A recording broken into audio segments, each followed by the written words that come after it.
Hello, Tom Levecka here with the latest edition of the New Theory podcast. I want to thank everybody because the numbers are up.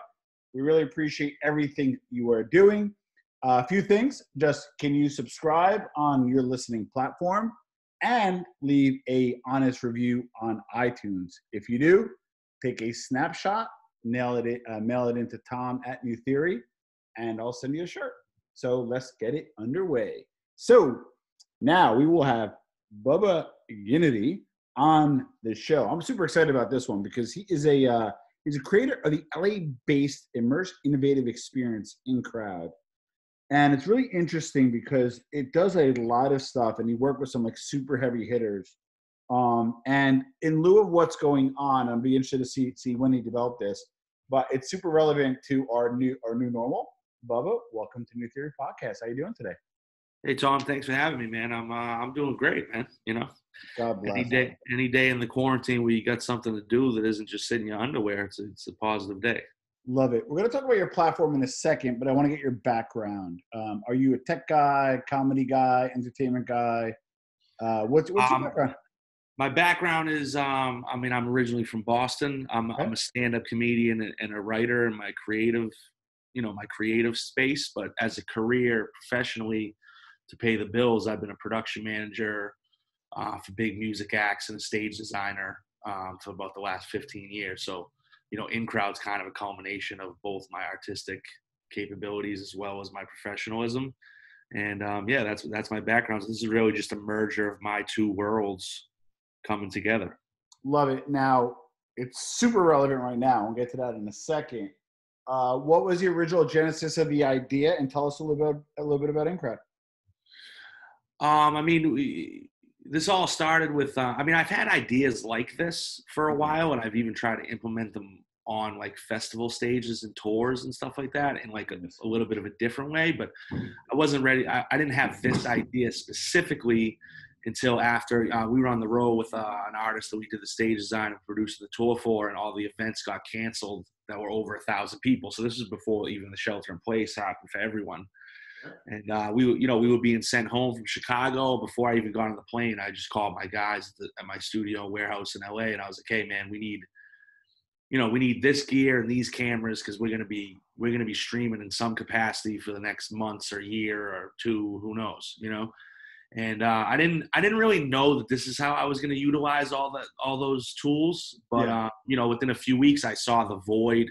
I was doing music streams with DJs and hip hop artists that were pretty much just like kind of, along the lines of what other big artists were doing. And, there was nothing that was separating us from anyone else, Yeah. And as a comedian, I was starving for stage time, man. And I was depressed because I couldn't do my art. And because in comedy, you need that audience interaction. And in music, you don't. You can listen to music in your headphones. Yeah. You can watch a stream on TV, and it kind of all nails the same. But for comedy, even if you watch a comedy special on Netflix from one of the greats, it doesn't hit the same way it would or should. It's like it's meant to – comedy's a camaraderie thing amongst people in the same room.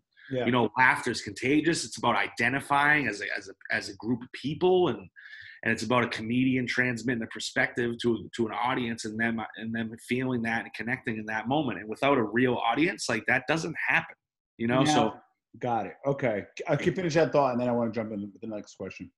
Yeah. Oh. And so I just saw the void, man, and I wanted to fix it, and I wanted to use me and my team's expertise in production to figure out a way to fill that void and give a platform for comedians first, and because we knew if we could cure it for comedians, then it'd be applicable for every genre. And that's kind of how InCrowd started, and that it took us a while to get that audio right, to get that back and forth to work properly and feel real. And we finally got there, and now we've just been off to the races for the last couple months. Okay, so I want to filter this and unpack this a bit. So I don't want to minimize it, but I want to summarize. It's basically a Zoom, but the person conducting it gets the high production value you would with almost being like in a Hollywood studio if they kind of had a baby. Is that fair to say? That's fair to say, yeah. But I feel like, what's funny? Like, everyone says the Zoom thing, which is what we use for the wall audience interactive portion. But Zoom as such, Zoom is an amazing company, right? Yeah. For what it does. And we worked with them actually really closely at the beginning of all this, their tech department. And, you know, it's like, it's an amazing company, but also performance things connected to Zoom have a negative stigma, in my opinion. You know, I think that Zoom performances in the general sense are terrible, you know, and like the audio doesn't work right. You can't really see what's going on. You got a bunch of chatter amongst people that aren't the performer. The performer isn't even standing up. They're sitting in a chair. You know what I mean? It's like, it's not meant for performance, you know, especially music ones, you know? So what we've done is we've used that service for the audience, and we've used our broadcast and audio engineer expertise from touring to manipulate that webinar service to do what we needed to do, you know? So, and what's going on the performance side is of the level of a Netflix special or an arena tour, you know? So we're, as much as we're using Zoom to execute what we're trying to do on the audience side, it's only one of many variables. Oh, no. I mean, listen, at the end of the day, if anybody thinks you had 1,700 programmers sitting in a room to set it up, no, you get an API, you work with their development group, you use it to stream. That's not where the money is anyway for you. Your money is to provide what's your wheelhouse, right? The production value, and then connect with the user via Zoom. So I 100% subscribe to the model. It's a right tech move, and you're definitely a smart guy. What I want to get a feel for, though, is I'm a comedian, and I have a decent following, and I want to monetize and keep a connection to my audience. I come to you, and do I film a special, and is it on demand? Is it real time? Do I charge the recipients? What's the model like?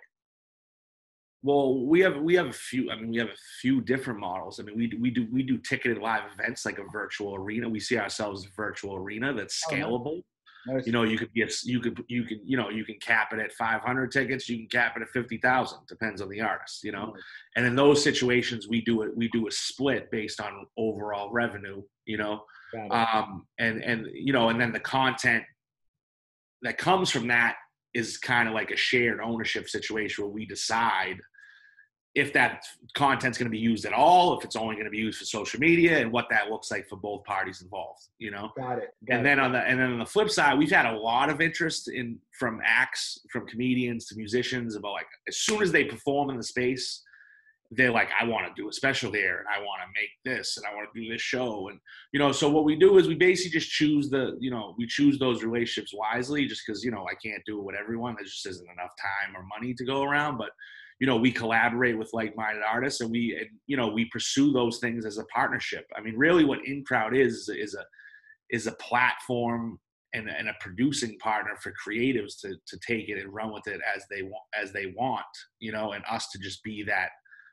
engine to get them where they're trying to go, you know. So we have really big aspirations, and we have really big situations that we're dealing with that are you know, from TV shows on network television to specials to like series of specials on streaming platforms, to, you know, we're doing conferences with keynote speakers. I mean, the opportunities are endless, and, you know, our business model on our end is very different on a case by case business. Sometimes we take the risk with the artist, and if they win, we win, and if they fail, we fail, you know. And and then other places we just say this is what it costs and to execute, you know. Got it. So you're flexible, which I like. All right, because I want to think about this about a few ways. I envision, okay, so Zoom, I call it Zoom like Kleenex, right? So whether you're a Google person, FaceTime, Zoom is just Kleenex. So nobody beat me up in the comments, right? So Zoom is a Kleenex, and there will be an appetite for, you know, a national sales director to reach out to his sales force or her sales force. And there's 1,000 sales reps, and like, you don't want him or her like with a bookshelf behind with like his high school trophies. No, he or she needs to be authoritative. Maybe, you know, politicians. So I see a huge appetite for, you know, all the verticals, right? Your comedy, etc. So like, subscribe to that totally. My daughter, she's 10 years old. about to turn 11, huge Billie Eilish fan. And she's like, hey, Billie Eilish did an online concert. I'm like, why didn't you do it? She goes, oh, Daddy, it was too much money or money. I'm like, oh, you should have let me know, whatever. I would be happy if it made you happy. But my point being is she did a concert and it was paid, right? Similar probably to what InCrowd would do. But what was interesting, though, was it was almost like it wasn't her. It was a festival organizer. So it was kind of the old model on a new platform. This is what I'm getting at, though. Like, does the artist need the organizers anymore? Can't, like, Billie Eilish just go to you and be like, hey, I want to do this. You do a revenue. 100%. So you're kind of cutting out the middleman, right? I think it's funny. It's like a blessing and a curse. You know, it's like those middlemen, whether they be a promoter or an agent or a manager, they're like in a lot of fear right now, you know, much like all of us. Of course. So when a situation comes like this, like mine, they're like, where do we fit in? You know, so I've had a lot of issues where those people are steering the narrative to the artist to, like, you know, kind of have them not collaborate with me, only because there's really no room for them, you know? And they're the ones right now controlling the strings. Yeah, and the artists are kind of like, I mean, look at it this way. There's some artists that walk in my building and go, I want to do this, and I'm doing it. I don't care what any of those people think, and I'll take care of them on the other end. But there's also artists that are like, I don't know what the future holds for us, and, you know, the way I execute my business in a normal manner, I have to, you know, take those other things into account, you know, because what the agents are trying to do is say, if you do this thing for the entire world, what are you going to do when I try to book you on a tour? And it's like, I mean, this is like anything else. We put it when it's ticketed specifically. It's like we put a capacity. Yeah. And it's like playing in a venue in Boston, except attendees are from all over the world. There's nothing stopping somebody from grabbing their phone and filming. No, we have that. You can't record. Oh wow. You can't screen grab on either of these platforms that we use for our tiered cool. tickets on the wall or the GA. And also we have a group of technicians monitoring the stuff. I mean, it's no different than a security guard in New York City that makes $16 an hour trying to protect your material. You know what I mean? So in fact, I actually think that we're more capable in protecting that. I can eliminate someone doing something wrong in one click of a button. I mean, how long have you seen a disruption happen in a venue that doesn't get? Now I wanna challenge you a little bit, because now conversely, my son was super hyped about a weekend concert. Now it was a cartoon version of him, but still germane to the conversation. Yeah, my friends did that. My friends at Strange Loop did that, actually. Oh, love it. All right. So I'm just gonna give you my concern. Like if I was investing or if I was a principal in a company. So TikTok did it. They got sponsored by Coca-Cola, whoever the hell sponsored it, they paid for it. So what's stopping one of two scenarios? Let me go through them and I want to hear your answer. What's stopping scenario one, that the live streamers get a big corporate sponsor, pay the six figures to the artist and production, the artist doesn't have to leave their house, and free to the end user? Or what's stopping Mark Zuckerberg for posting a $5 API to say, hey, $5 to watch the show, and then you kind of getting some challenges? What's does that keep you up at night? Walk me through those two objections. I mean, we're working with a lot of advertisers to sponsor events, so I'm kind of already down that avenue. I mean, that's one of my best revenue streams, to tell you the truth, is these corporations coming in. And the funny thing in those situations, I've been finding that I've ended up almost being like a talent booker in those situations more than I would have expected. I would have expected to present to the brand, and the brand calls me like, we're going to do this talent on your stage on this date. But now they're like, hey, we got X amount of dollars and we want this genre. Who do you have access to? And I'm like, well, I have access to anyone, so just with my experience, my contacts and stuff like that. But yeah, I mean, it's funny. Like a lot of people call us and they say, hey, we love what you're doing there, but my artist wants to do this, but like, what's the payout structure opposed to like this other thing that we're doing? And I'm like, listen, man, like you're gonna have to give up more finances on this end because the production value is so high. So InCrowd is basically like, if you're just trying to get a money grab, this probably isn't for you, even though there's a lot of money to be made. It's just that you could grab the money in a lot lesser expenditure by just turning on a Zoom at your house and playing a guitar, But what you want to do in InCrowd is, if you want to crush and do something innovative and high technology in the year 2020 and take your relevancy and your creative to the next level, then we're the place for you, you know? Got it. So Now, it's really about your vision as an artist, which direction you want to go, you know? got it. Now, just so I understand like the economics and the logistics, do I have to come to said studio, or if the money's right, you'll come to my mansion and set up there? Walk us through that. I mean, I've definitely got inquiries to do that at those places, but I mean, once they realize what that would cost to do it the right way, it's like, there's a lot of preparation that goes into these things, you know? So I'm more of a turnkey situation in the studio. We are in talks to build a bigger version of what we're doing to take on bigger acts and make it look a lot grander, you know? So that's definitely a thing that we're doing. And we're also talking about moving up, opening one in New York as well. But like, you know, as far as like bringing it for a one-off, I mean, I would just suggest against it, just budgetarily from the artist perspective. You know, where are your studios? Just so people that are listening. We're about 5 minutes from the Burbank Airport in Sun Valley, the first one we have, and we're building a second one in Burbank that's a lot grander. Got it. So let's just say I have a few bucks and I'm able to pay the freight on the software, but I don't have a lot of marketing muscle and a big social media following. Would an agency, would have to hire an agency to recruit and sell tickets, or do you guys have a marketing arm as well? I mean, we have a marketing arm. We did a deal with Tixer, the ticketing company, because they have a lot of marketing integrations in their platform. They also have a lot of. They were ahead of, you know, they were ready for this live streaming thing. You know, like a lot of these ticketing companies weren't ready. You know, it's like, because this isn't like a regular show where you buy a ticket and you get the ticket to your phone. Well, there's platforms. I mean, StubHub must hate you. I mean, you know, like, so this is like this is kind of a big deal what you're doing. Yeah, man, it's a big deal, and I think the biggest thing for me, man, is like people like yourself who are smart and get it. You see how big it is, yeah. But like, you know, a lot of the bigger people, you know, in the business side, they just try to say like, you're a production guy. What do you know about selling tickets? That's the point. So I was watching something, or it could have been an Instagram post or whatever. But like to be the next billionaire, right? They're saying, listen, let's be honest, right? We're probably not going to program the next Facebook. The money's going to be in taking an existing platform like a Zoom or whatever and tweaking it in a way that reaches a vertical in the masses. And you're checking every single box.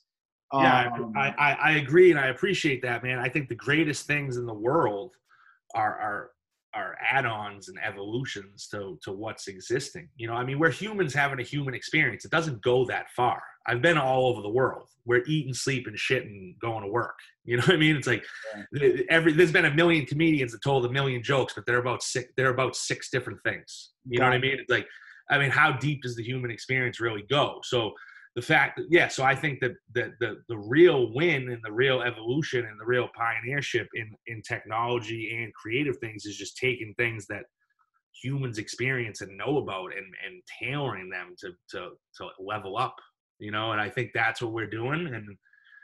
And I think people are trying to pigeonhole us in like the old traditional world. We've just changed the business and changed the business model, and the powers that be, they're stuck in their ways because it's easy for them. You know, and I think they push against us a lot because they're like, they're kind of, you know, a little annoyed that I know so much, like from being a creative to being a tour manager. Like I've settled 5,000 show settlements. Yeah. Like I know what goes into a budget and a house nut and an artist's contract. You know what I mean? But I also know how to design a stage with a Zoom webinar service that no one's ever done before. But I also can get on that stage and crush. You know what I mean? So like they don't even know what to do, you know, so I get in these conversations, and I'm not tooting my own horn. I'm just saying, like, when you have knowledge of all aspects of the business, when you merge something like this, you're able to drive it in the direction and business model that you want, you know, and it's just a business model that hasn't existed before. So it's just taking a minute for them to get it. But the artists all get it, and the artists are excited about it because they have more control. You know what I mean? And that's really where we're headed anyways. I mean, all these like major music artists, like they don't sign 360 deals with major labels if they got the juice, you know? They might just let them have some distribution deal, but they have ownership of all their shit. you know, and it's like, well, that's the bigger players, the Princes, the G. Well, so hold on. So I don't want to oversimplify, but like as a business person, yeah, I'm trying to latch on to your secret sauce and your high barrier to entry.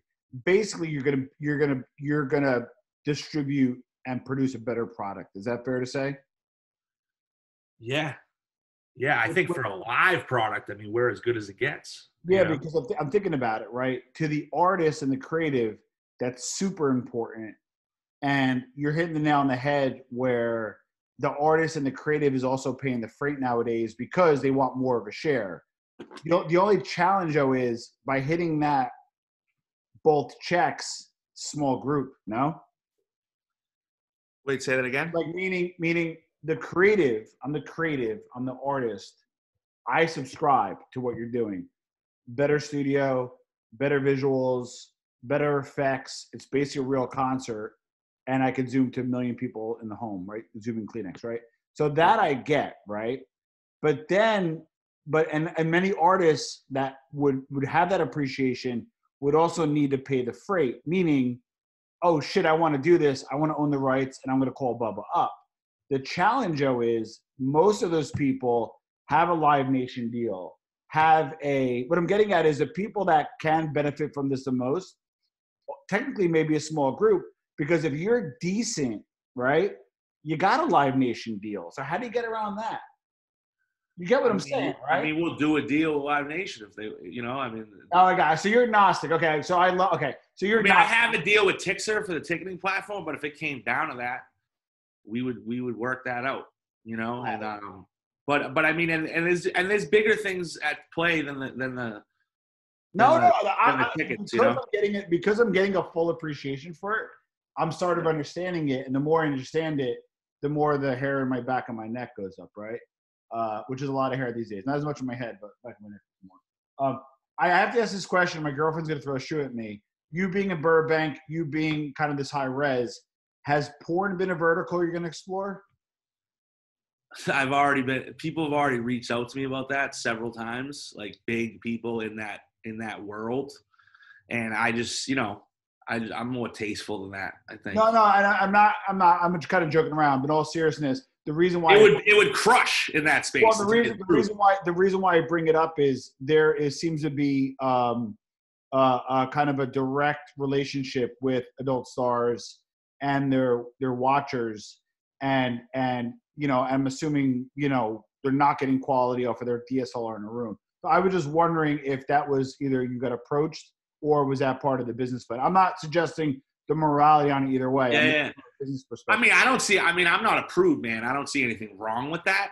Yeah. I just think that, you know, I'm an artist and I'm a little more highbrow than that when it comes to art, you know. But but people have approached us, and I've considered it, you know. I've considered if it could live in a vacuum, if I would do it, you know, and it could live in a vacuum. But at the end of the day, if you see what we're doing so unique and special and looks so good that you know. So now how many shows have you done so far? I don't even. I mean, I don't even know. No, is it like 10 to 20, 50 to 100? It's definitely over 20 ticketed shows. Oh wow, that's good. And we just walked in our first TV show deal on a network that we're going to shoot 25 episodes of. Nice. Now, just my head spinning here in a good way. This ain't cheap. Did you do a cap raise? Sell fund? I mean, to be honest with you, man, this is over a decade of me being a high level production manager and stage design in the business that's done right by everyone, and, you know, paid people for their work and stuck up for people that weren't getting paid properly, and, you know, and kept my business with the same people for years, and I used all of those. Unfortunately, my genre of work is under siege right now, you know, and you know, the biggest production gear companies in the world are auctioning off their stuff every day and furloughing everyone. And we were able to get what we needed in literally like a 72-hour span before all these companies shut down. Yeah. And now they've opened back up and they're working because they got their drive-ins and stuff like that. But there's enough gear to go around, and, you know, people respect me and appreciate, you know, what I'm trying to do, and I was able to get it in a partnership type of situation, man. And Love it. And then that's kind of the situation I'm in. Now, did I take all of the money that we had in our business from all the years of being running productions and dump it into this? 100%. Yeah. I know. I'm fascinated because I'm sitting here and I'm like racking up the toll, whether you own the bricks on the production or even rent. It's just not cheap. So I get it. So this is a 6-figure a week production if you run. That's what I'm sitting there. I'm like, gee, like did a rich uncle die? Like I'm just trying to get a feel for how. Man, I mean it's pay stubs are clearing every week, So it's a lot of guys. I mean, to be honest with you, man, for the first 2.5 months we were all working for free, man. We had 12 guys working for free, man, doing what they do. And these are 12 guys that get paid that are at the top of their game and the top of their profession. Like, yeah, this ain't like intern. No, I get it. We were all working for free, man. I mean, I work over 100 hours a week, man, and didn't make $1 till this month. So my only question, my last question, is I love it. We'll give the links and everything. My last question is on this is what does growth look like? Would you need like 7 studios or throughout the country, Dallas, New York, Chicago? I think we can accomplish what we want to accomplish by just putting one in New York and then one in Europe. Got it. And on that mainland, and I think we could get we could get 95% of artists in the world off those 3 locations without having to fly. And that's the goal, is to keep people off of airplanes and keep them able to do this technology and platform. So that's really our goal, is those 3. I mean, maybe one in Australia would be great, but that's kind of like down the road.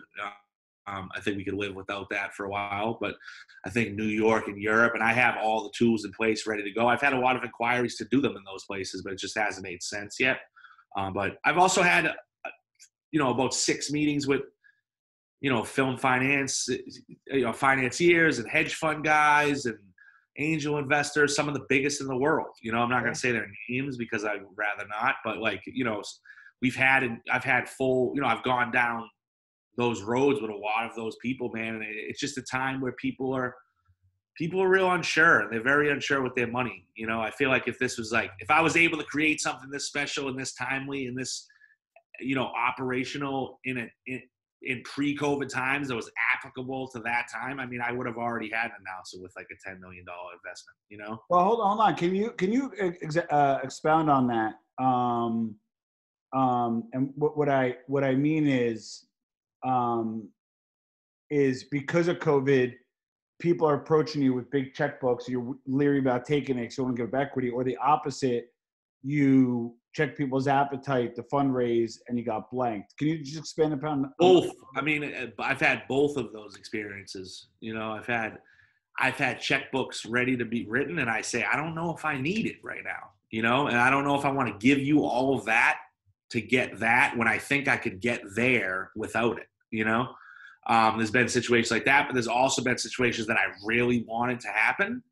Yeah. And it was going to explode what I was doing. Yeah. And, in the 11th hour, the guys are just like, it's just not a time that we can take this risk, Interesting. And they were intrigued and they were excited, and we got multiple meetings and multiple, demonstrations, and brought in other partners that were just as experts as them, and some big names like famous people and famous investors, and they just like, we love it and we may want to get involved, but like right now in this minute, like the immediate future is so like here and there depending on the day that the risk is too high. Well, literally your $25 million question is like, do you go brick by brick, protect equity, get to an appreciable point, then use that revenue to expand? Or do you seek an angel or a bigger investor, grow much quicker, maybe even get a bigger payout, but the risk goes exponentially? And then also you're creative, you got some douchebag knocking on your door. Well, I don't think Billie Eilish is the right direction for the platform. Well, that's a bigger thing, man. I didn't want to answer to anybody, man. I really didn't want to answer to anybody.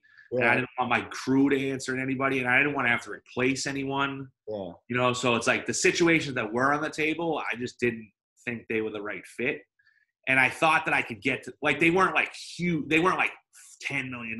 They were like a half, you know, and I'm like, I mean, I can get to a half on my own, you know? Got it. So, Now, you got know, it. if that makes sense. Got it. Now you're obviously all in, but did you got to keep your day job? You're still kind of producing, or are you all in on this 9 to 9? I mean, what I'm doing is my day job, really, you know? So, I mean, I'm still working with musicians and stuff on the, you know, like I'm going to Miami to build a live stream on a helipad on the roof of one of the tallest buildings in Miami for an artist that I have a relationship with, and I'm bringing my crew and my videographer, and you know, we're building it out and using drones, and you know, so I'm still doing stuff like that, and I'm still drawing designs for, you know, tours that are happening in maybe the end of 2021, you know, so we're still taking that work, but most of our focus is on this, and most, you know, and we're hoping this works to the degree that would a dream scenario be, and God knows what they paid for it, but the last VMAs would be somewhat tangentially related to what you do, correct? Is that fair to say? Somewhat. Yeah, we talked to them a little bit. Yeah, so somewhat. Dude, yeah, I mean, I think what we're doing is applicable in those environments for sure, you know? I love it. But I love it. So, how can we find you? Because I want to put some links. I'm gonna super promote this because it's just some pretty badass stuff. So how can we? Thank you, man. I mean, you can find us on Instagram at InCrowd Comedy is the comedy arm. And we also have at InCrowd.studio, which is just like the kind of all other genres we're starting to do. And you can also go to our website, which is InCrowd.studio. www.incrowd.studio, and you can see, you know, we have ticket links up there. We have, you know, press that we've done. We have, you know, clips from previous comedians and musicians and stuff like that. So, you know, I mean, or just search InCrowd Entertainment in any way, and you'll find us. Oh wow! Now, if a show already happened, could I buy them on demand, or that's not really your model yet? That's not our model yet, man. We're trying to work that out and kind of see where that goes, and what we're kind of holding out with that, to tell you the truth. We've had a couple people approach us and we're like, that's not the right fit. Yeah. And we, you know, we think this, the more we do this and the, you know, the more the value goes up. And, you know, we also see that when the pandemic ends, this footage is going to be worth more money than it was now, you know? Well, that's what I was getting at. And it seems like you have it's cool because it seems like you're artist friendly. So, you know, you speak the language, so that I think negotiation on that. Yeah, I mean, the way we operate the whole business model is that everything we create in the InCrowd space is a co-ownership situation. So we don't put anything out unless the artist wants to put it out. And, you know, we hold people's material as though it's our own. And if we don't want it out in the world, it doesn't go out in the world, you know. But we do have all of those ISOs and all of that footage, you know, banked and libraried. So when the time is right, as long as the artists are on board, or maybe some of the artists are on board and some of them aren't, or maybe they are for only this portion of what they did, you know, we're gonna put this content out somewhere, and everyone's gonna be able to benefit from it that was a part of it, you know. Got it. All right, cool. Listen, I'll put the links. Bubba, this has been a good discussion. Like I you know, I know enough to be dangerous. That's why, again, I don't mean to minimize ever what you do. I just try No, I love the questions, man. You get it. I mean, it is what it is, you know. And done correctly, this can be big. So, guys, check out InCrowd. And Bubba, thank you for being on the New Theory podcast. Yeah, Tom, thanks a lot, man. Thanks for having me. My pleasure.